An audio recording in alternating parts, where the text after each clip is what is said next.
Kita semua kenal dengan yang namanya rokok, dan bagaimana semua orang berkata bahwa merokok merupakan aktivitas yang tidak sehat. Tapi sebenarnya bagaimana sih rokok mempengaruhi badan kita?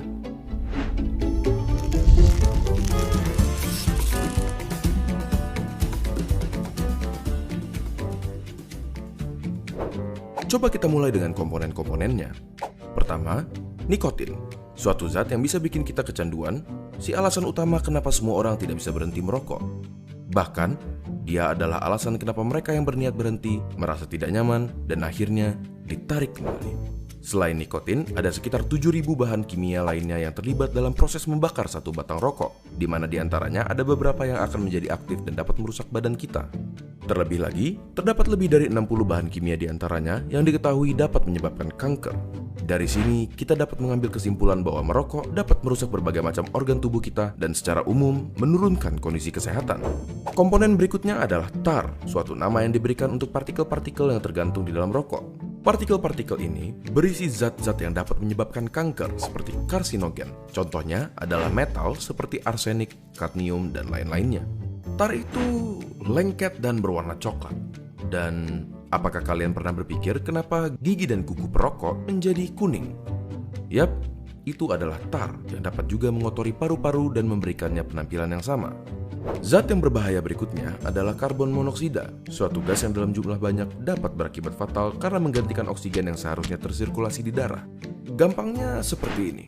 Di darah terdapat sel darah merah, dan di sel darah merah terdapat hemoglobin. Pada mereka yang tidak merokok, oksigen mengikat ke hemoglobin dan diantar ke seluruh tubuh.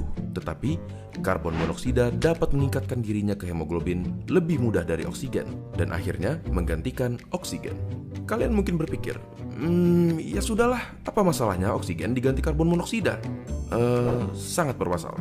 Karbon monoksida membuat darah semakin kental, dan pada aktivitas seperti berlari yang membutuhkan banyak suplai oksigen, organ-organ penting seperti jantung, otak, dan lain-lain jadi kebagian sedikit sekali oksigen dan dapat berakibat fatal.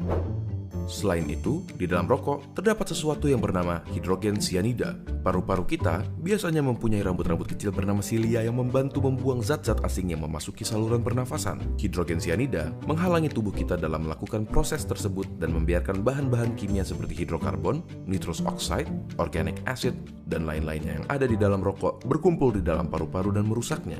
Tetapi, di balik kenyataan bahwa merokok merusak paru-paru, jantung, pembuluh darah, bahkan otak sampai dapat menyebabkan stroke, ada fakta menarik yang tidak semua orang tahu. Suatu penelitian menyatakan bahwa merokok mengurangi risiko penyakit yang bernama ulcerative colitis, suatu penyakit di usus. Tetapi, rokok meningkatkan kemungkinan terkena Crohn's disease, suatu penyakit di usus juga. Apakah bebas dari ulcerative colitis sepadan dengan risiko-risiko lainnya? Coba tanyakan pendapat teman-teman kalian yang merokok ataupun bebas dari rokok dengan membagikan video ini ke mereka. Apakah kalian akan terus melanjutkan merokok atau berhenti? Apakah kalian akan mulai merokok atau tetap menjauhkan diri dari rokok?